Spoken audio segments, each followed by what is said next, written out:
మాజీ మంత్రి కేటీఆర్ టీజేఎస్ అధ్యక్షుడు కోదండరాం మధ్య మాటల తూటాలు పేలాయి. పార్టీ అధ్యక్షుడైన కోదండరాంకు ఎమ్మెల్సీ ఎలా ఇచ్చారని కేటీఆర్ ప్రశ్నించారు. తాము ఇద్దరి పేర్లు తీర్మానం చేసి పంపితే గవర్నర్ తిరస్కరించారని, కాంగ్రెస్ ఇచ్చిన పేర్లను గవర్నర్ ఆమోదించారని అన్నారు. దీనిపై స్పందించిన కోదండరాం ఎవరు ప్రజాసేవ చేశారనేది ప్రజలకు తెలుసునని చెప్పారు.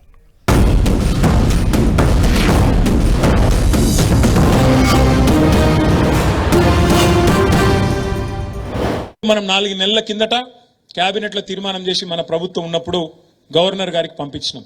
అమ్మ గవర్నర్ గారు ఇద్దరు మంచి వ్యక్తులను ప్రతిపాదిస్తున్నాం, మీ కోటాలో ఎమ్మెల్సీ చేయమని రిక్వెస్ట్ చేసినాం.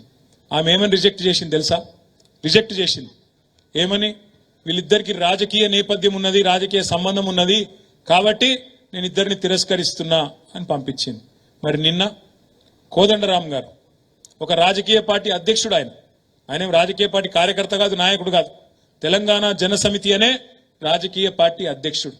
ఆయన పేరు వంపంగానే రేవంత్ రెడ్డి గారు గవర్నర్ గారు కళ్ళు మూసుకొని సంతకం. మరి ఎవరితో కలిసినారు? ఒక మాట నేను చెప్పదలుచుకున్నది ఏంటంటే, ఒక రకంగా రాజ్యాంగపరంగా సామాజిక సేవ చేసిన వాళ్లకు ఒక అవకాశం అయితే ఉంటుంది.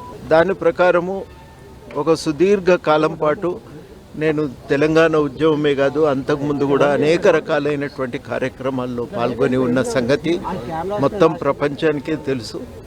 ఇక ఈ నేపథ్యంలో దీన్ని పదే పదే వివాదగ్రస్తం చేయటం అనేది మాత్రం సమంజసం కాదు.